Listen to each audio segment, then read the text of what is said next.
If you were to flick through the pages of history and come to the beginning of our history, or the history of our nation, as in the sovereign Muslim nation, you would notice that at that time, in that age or in that era, there were two main world powers, superpowers or empires. On the one side was the Persian Empire, and on the other side was the Roman Empire. And both of these empires had reached the zenith of power.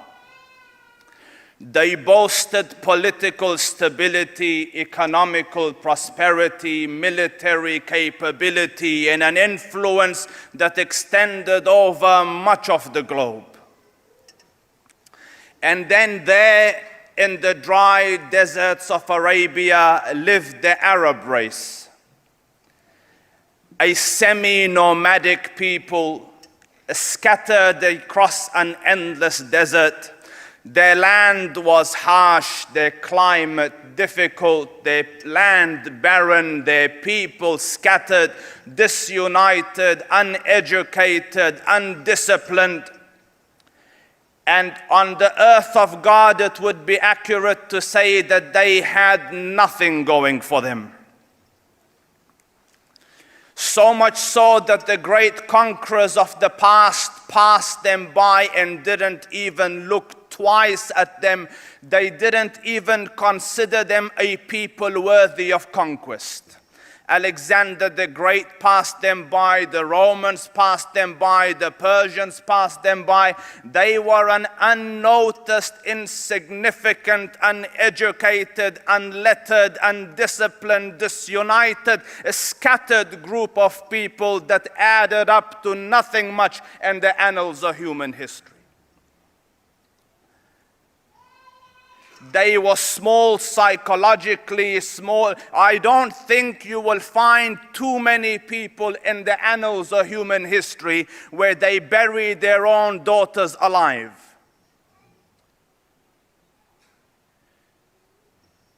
Politically, they thought small, they aimed small. One of their greatest men, this is later on, but the reference that I am giving here is in his days before Islam.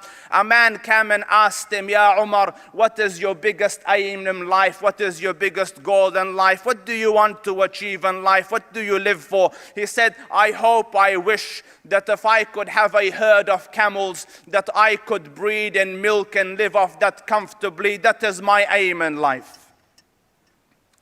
They were a small people, population the numbers were not as big as the other countries. And yet Allah Rabbul Izzah chose and preferred this unnoticed, undisciplined, disunited, uneducated, scattered group of people to become the primary promoters and propagators of the one true religion of God.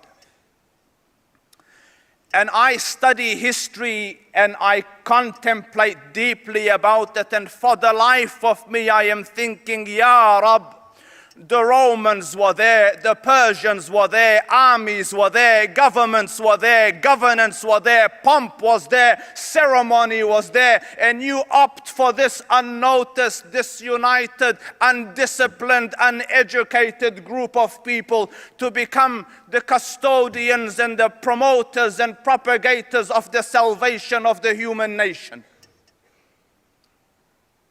And yet, when this group of people, semi-nomadic group of people hovering on the brink of barbarism, when these people entered Islam, and as the Quran says, "Udkhulu fi silmi kafa," when they entered it entirely, when it became their life and their focus and their purpose and their everything, within a few decades, This insignificant, unnoticed, undisciplined, small, uneducated nation expanded and extended from Granada in Spain on one side to New Delhi in India on the other.